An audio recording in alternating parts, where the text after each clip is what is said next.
Milton was in Hong Kong saying this is where you have to go to see capitalism in action. Now what has happened is perhaps not that China took over Hong Kong, but more like Hong Kong took over China.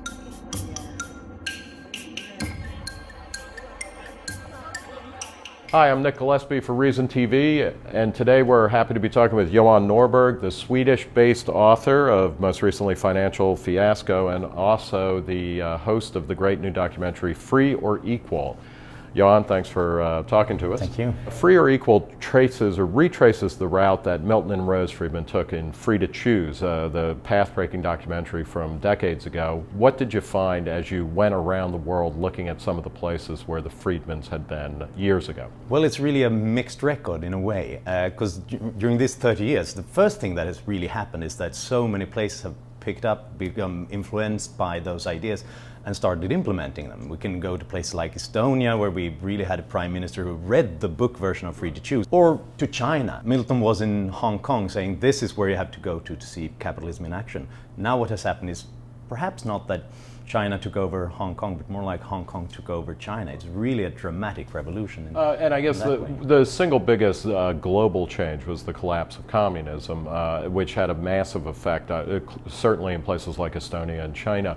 Where are the places that are lagging behind, that might be in worse shape than they were 35 years ago? Well, obviously we can see that we have that problem in Africa. Worldwide, we've seen an incredible poverty reduction almost everywhere. 140,000 people are lifted out of extreme poverty every day. And yet it continues to grow in some places where they don't have the basic institutions of rule of law and trade and so on. But also some parts of the former communist empire. We can see a backlash in Russia where we've seen not free market capitalism, but rather some sort of state-directed state crony capitalism instead. What about in the OECD countries or the developed world? Interestingly, over the past 20 years or so, we've had the Japanese lost decade. We seem to be well into an American lost decade. Throughout the 90s, a lot of European countries, Western European countries, cut government spending as a percentage of the economy, but now that we've been in a number of years of financial crisis, are kind of laissez-faire or free markets on the march, or are they in retreat in the places that once benefited from it? them? It is a mixed record, because the basic story, I think, is a great success, a revolution in personal freedom and free markets around the world.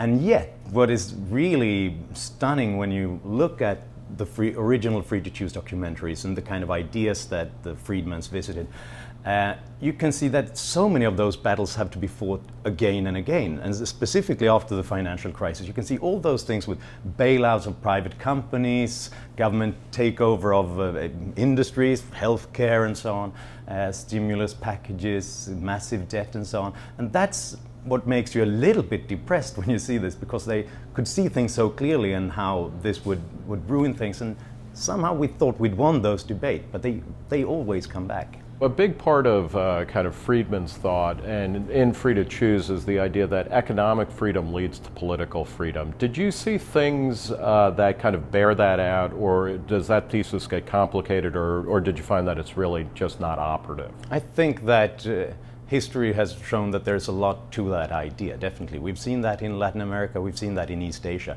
As people grow richer, as they become more used to personal freedoms of different sorts, they also demand a stake in the political sphere as well.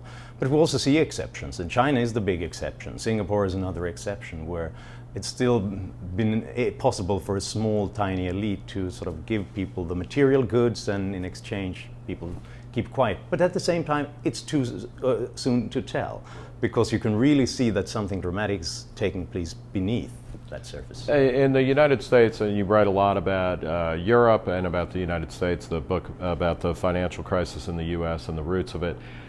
Europe, in the U.S. press, we talk a lot about the austerity measures that are being imposed in Europe, whereas the U.S. seems to be going on a major Keynesian bender.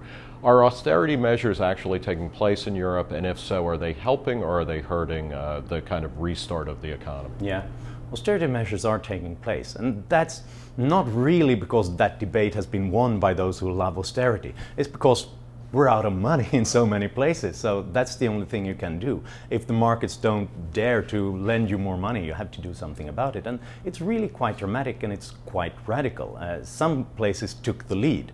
Some places that were more influenced by the Friedmans, like Estonia and Latvia, they had a GDP drop of 15–20% and radical austerity. And that austerity in the short run, it also led to less consumption and probably reinforced this drop in GDP. On the other hand, they're back much quicker. They can see new growth rates this year, and now private jobs are coming back. So it seems like there's something, when the government keeps spending, it also crowds out all the private investments. And you know that if the government builds up all these debts, sooner or later you are going to have to pay for this. So then you become a bit concerned, you don't want to hire, you don't want to consume. So it seems like austerity can be a way forward as well. Well, I want to thank Johan Norberg, the host of the great new documentary Free or Equal, which is going to be available on PBS throughout America, and it'll be showing up in all sorts of places. Johan, thanks for joining us. Thank you.